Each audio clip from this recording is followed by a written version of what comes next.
What's up, guys? 0-1 yesterday as Minnesota got to Matt Waldron, put up a 7 spot in the fourth inning. That play was just over at that point. I forgot to even talk about Waldron on the show yesterday. I was completely out of it yesterday morning, but I did like Waldron in that one. I mean, he's a knuckleball pitcher, and he hadn't been seen before by Minnesota's offense, so I thought that they might struggle the first couple times facing him to try to figure out what he throws because they're not used to it. They're not used to him. Something that I always say, really, when you have an unfamiliar offense with that opposing pitcher, I tend to think it's an advantage to the pitcher. Waldron has decent numbers this year. He had a whip under 1.2 until yesterday. I'm sure it's not now, but that was just awful. We move on to today. I'm not going to have any plays on this short baseball card, but there are a few ways that I was kind of looking at first.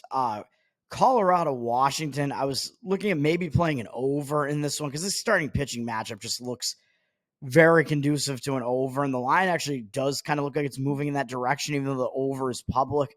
I do kind of see more of the cash coming in on the over now on this one. I don't know, man.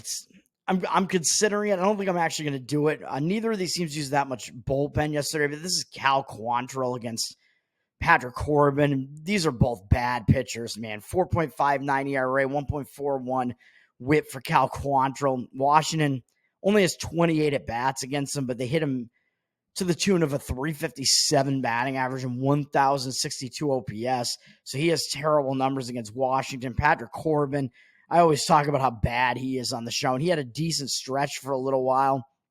And since then, he's totally fallen back again with a 7.27 ERA in July, 6.28 ERA so far in August. Obviously, he's just not cutting it. He's just continuing to pitch pretty poorly. 5.92 ERA, 1.57 whip on the season. Just horrific numbers. He just can't get it together. Colorado's 114 at-bats off of him, and their numbers aren't as good as you might think, but they're still not bad. They hit him for a 289 batting average and 781 OPS. So not that strong, but looking at the market, it's gone up from 8.5 juice to the over to 9 juice to the under. So maybe a slight move up on that one. 86% of the tickets, 89% of the cash on the over. So I do kind of lean to the over in that one. You have on the surface what looks like a good pitching matchup in Cincinnati-Pittsburgh with Lodolo against Skeens. Pittsburgh's returning from the road, but only a one-series road trip, if you even want to call it that. So I think that that's a little bit less of a problem when they only went to Texas and now they're coming back. Less extensive road trip. Tends to be less of a distracted spot when you actually return home. So we do have a lot of teams starting new series, by the way. The last half of the board today is all teams crossing over into a new series, crossing over into the dead. No, so I don't think the Pittsburgh return home spot is going to be anything that's that bad, but they did use a few of their better relievers yesterday in a close 1-0 game, although I don't think that matters that much with Paul Skeens pitching. You'd want to kind of look towards an under potentially in this one. It's sitting at 7.5 juice to the under. I see 59% of the tickets on the over, but 89% of the cash on the under. So it does look like public for some reason coming in slightly on an over in this one, even though it's a Paul Skeens game. I don't really understand that, although public does like to play overs in general, but really with Skeens pitching, all right. 89% of the cash on the under. So it looks like the bigger money could potentially be on the under here. And of course, Paul Skeens, I mean, there's not much to dislike about this guy, obviously. I mean, he's been excellent all season at least for the most part in his rookie season. But with these rookies, man, the throw as hard as Skeens does, you could see them tend to slide a little bit. And he said he's been a little bit less good recently than he was earlier in the season, but still not bad by any means, obviously. But walking a few too many recently, having a few starts that weren't as good as what he was doing earlier in the season.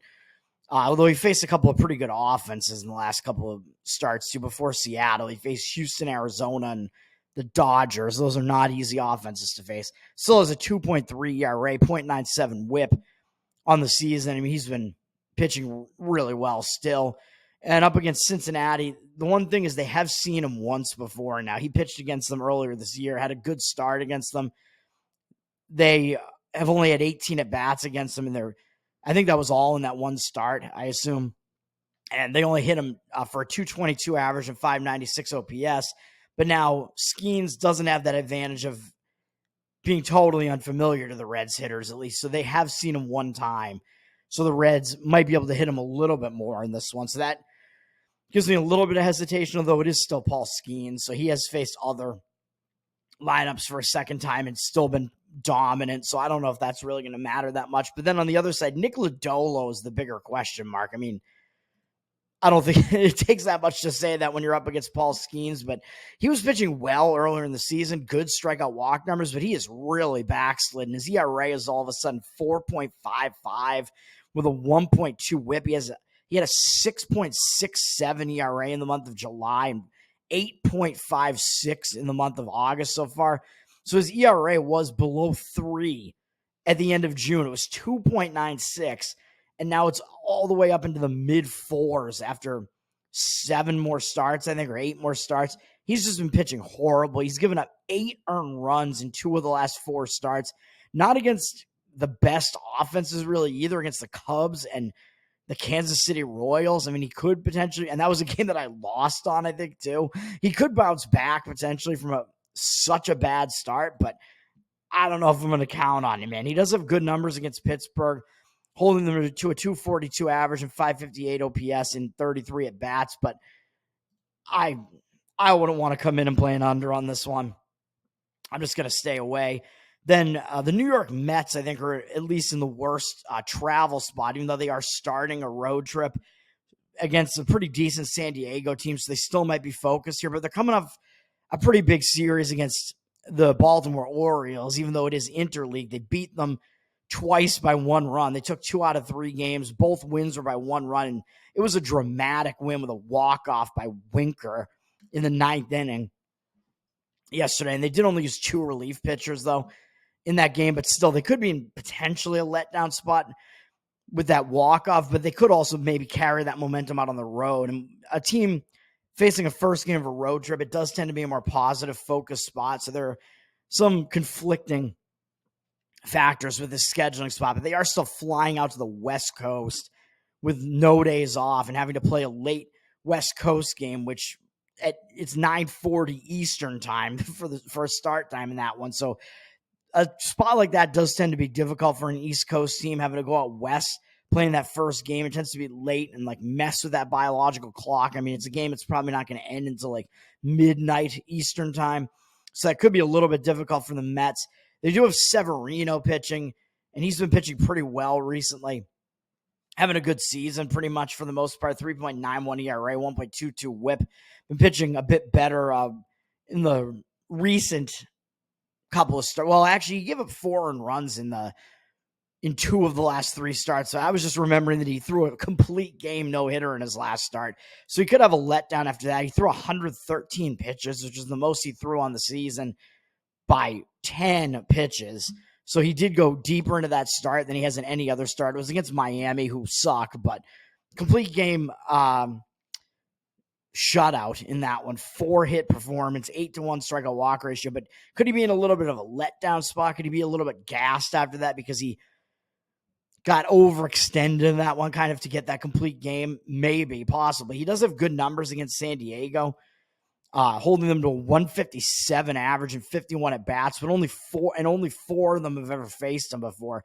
And he's really held Bogarts and Machado both in check as they've faced him more than anybody else. And also has held San Diego's hitters to a 561 OPS. So those 4 hitters have weak offensive stats against him, and the other hitters haven't even seen him before.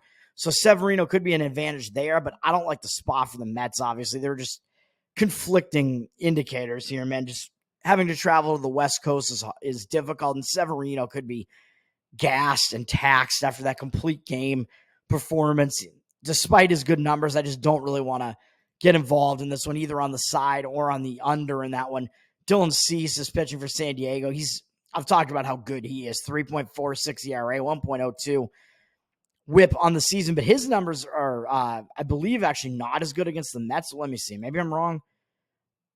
They're like mediocre against the Mets in 54 at bats, 259 batting average, and 873 OPS.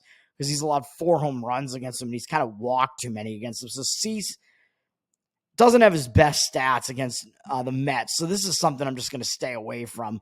It's sitting at a 7.5 total. It was juiced to the under heavily, and it's juiced less to the under now, even though we do see 77% of the tickets coming in on the over, because, of course, the public's going to come in on an over in a Mets game. Mets San Diego, both teams can hit, but only 69% of the cash. So it looks like less of the cash, even though the line looks like it's ticked up a little bit on the total. It does look like the cash discrepancy is a bit still on the under here, but I just can't agree with it necessarily for those reasons that I just stated. I mean, I would not want to play an over here. I would still kind of lean to the under slightly, and I lean to San Diego because the Mets are in such a bad spot, but it's not something I can really do. There are just way too many conflicting indicators there. I just figured I'd talk about that game. And then I briefly looked into maybe playing an under in Houston, Baltimore. I mean, this is a game with so much of the ticket percentage on the over here, 96%. It's just so public on the over here. 98% of the cash, too. So I don't know about that. I don't know about there actually being more cash than tickets on the over here. Maybe not. It looks like it has moved up slightly from 8.5 juice to the under minus 115 up to 8.5 juice to the under minus 113. I don't know, man. These teams didn't use that much of their bullpen yesterday, I don't believe. Did Baltimore? Because these teams are starting new series. Baltimore's returning home from a very short trip to New York to the Mets. I don't think that's really going to affect them that much, although if anything, it could make their hitting a little bit more sluggish. They did use 4 of their relief pitchers yesterday, including Kimbrel. They used a couple of their better relief pitchers yesterday in that walk-off loss to the Mets. Houston lost to my Red Sox yesterday, and they didn't use that many of their relievers either in relief of Justin Verlander. So the bullpen situation, I don't think is that terrible to play an under here. I do lean to the under, but it's just a little bit difficult to do. The market read just gives me a little bit of pause there. Although it would be fading a very heavily public over in this one. I think both pitchers are slated to bounce back, though. Spencer Arrighetti, I mean, I think we're getting value on him at this point in the season because his ERA is so bad at 5.20, 1.45 whip, but he's been a lot better recently. And in the month of August, he has a 3.38 ERA and a 30-5 strikeout walk ratio with starts against Tampa, even though they're not that good, and the Red Sox are only give up 3 earned runs in 13 innings in those. Struck out 25 and only walked 3. Had ridiculous strikeout rates in those 2 games and only gave up 7 hits across those as well. But then he gave up 7 hits in 5 2/3 against a bad White Sox lineup and only had a 5.2 strikeout walk ratio. They were allowed 4 earned runs, but it was off of 2 home runs. But still, he struggled against the White Sox, and maybe he just wasn't focused. He's had 2 bad starts against the White Sox since late June, which I don't know why the White Sox do well against him, but Arrighetti looked like he was really starting to find something with those strikeout numbers are not to be ignored. But maybe he just gassed himself out too much. He threw 192 pitches in those, then he threw 93 in the one against the White Sox. He's thrown over 90 in the last 5 starts. I don't know if that's like burning him out a bit, so that worries me a little bit. But also, Baltimore's never seen him before, and he did have 2 really good starts in those last 3. So I do kind of think that he has a little bit of an edge there, even though these 2 offenses certainly can hit, which scares me a little bit. But Arrighetti, being young and having this good strikeout stuff and not having been seen before by Baltimore's offense, could have a little bit of an edge there. And then, of course, Baltimore's ace is pitching on the other side. Corbin Burns, 3.1 ERA, 1.11 whip. I mean, he's having another great season, and he's coming off his worst start of the season against my Red Sox, giving up 8 earned runs on 10 hits in 4 innings pitched, 7-3 strikeout walk ratio, just all over the place, through 95 pitches in that span. But he's an ace, man. I mean, that was an unbelievably bad start. Before that start, he'd allowed 4 earned runs once against this Houston team, though, but it was a 7-inning, 5-hit, 5-0 strikeout walk ratio performance. So it was actually still a pretty good performance. He gave up 2 home runs in that one, which is why he gave up those runs. And other than that, he'd allowed 3 or fewer earned runs in every other start on the entire season. Actually, he gave up 4 against Cleveland, excuse me. So his last 3 starts have actually been kind of bad. So, excuse me, I forgot about that. He gave up 4 runs against Cleveland, then 3 against Tampa, then 8 against the Red Sox. So his last 3 starts have been bad. He has a 9 ERA in the month of August, but still put up a 16.5 strikeout walk ratio, even though he allowed 21 hits in 15 innings. I don't think he's completely lost, man. I mean, he's a veteran at this point. He's an ace. I think he's probably slated to bounce back. He'll be pumped up for a game against a pretty good Houston team who's probably going to be in the playoffs.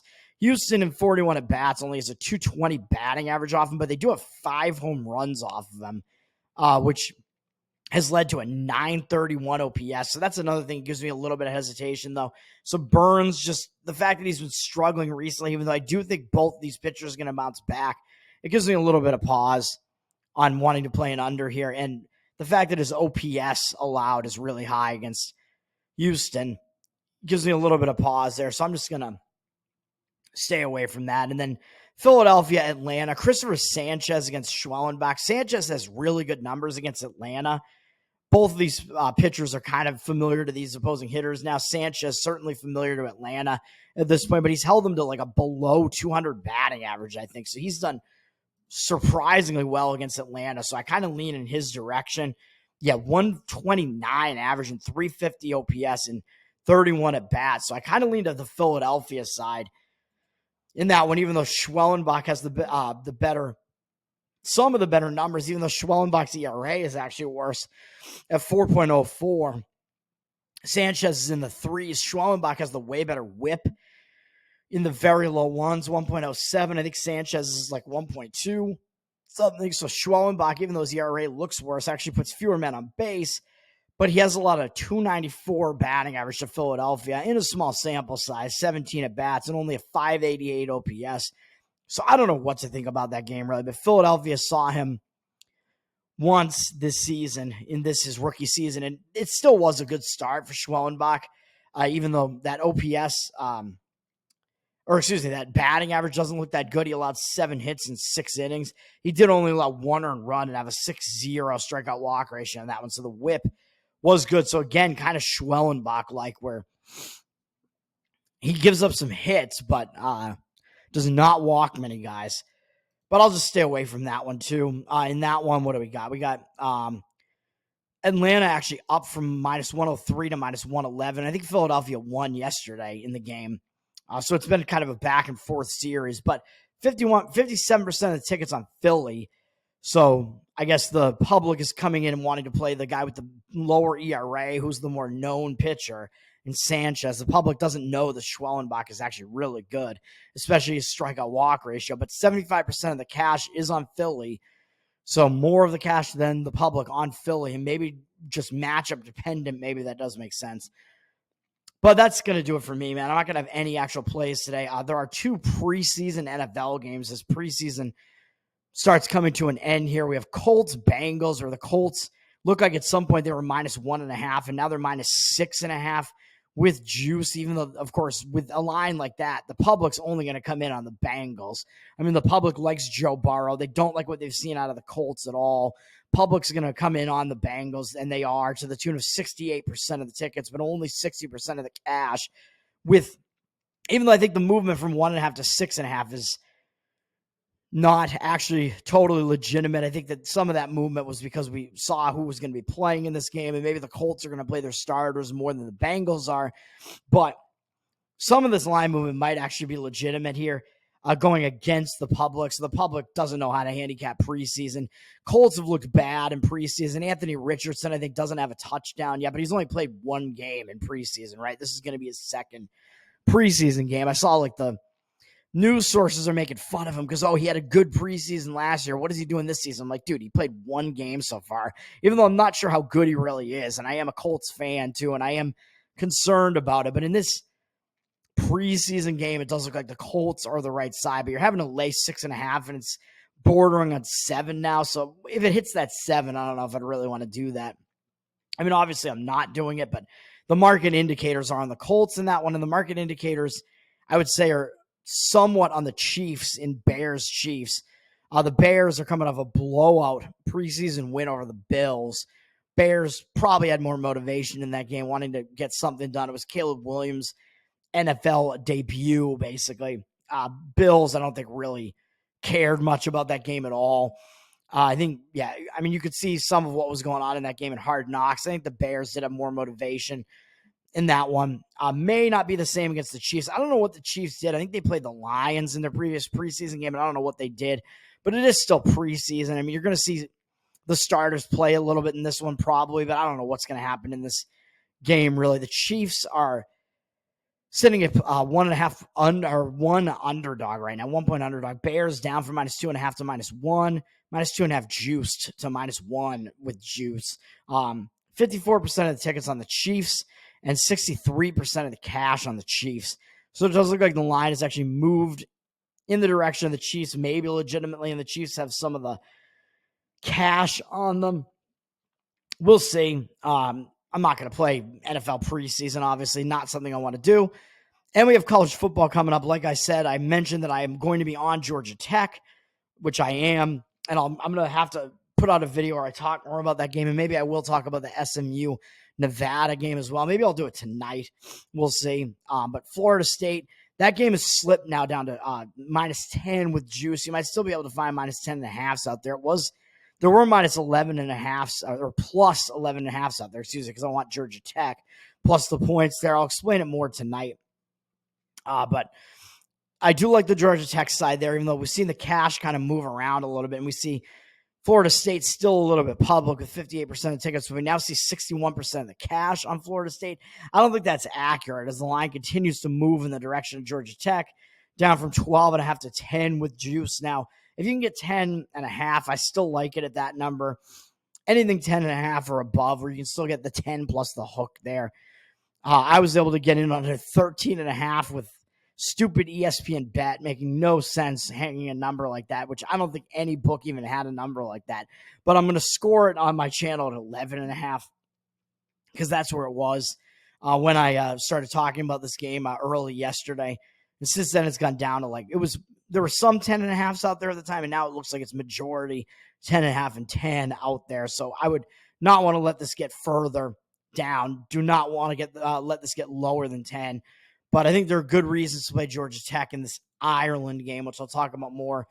Maybe I'll do a video tonight, like I said, and talk about both of these games. I'm not interested in the SMU Nevada game, really, with a 24.5 point spread in that one. But I'll talk about it more. Have a good one, man. No official plays for me, but breaking down the card a bit there. Peace.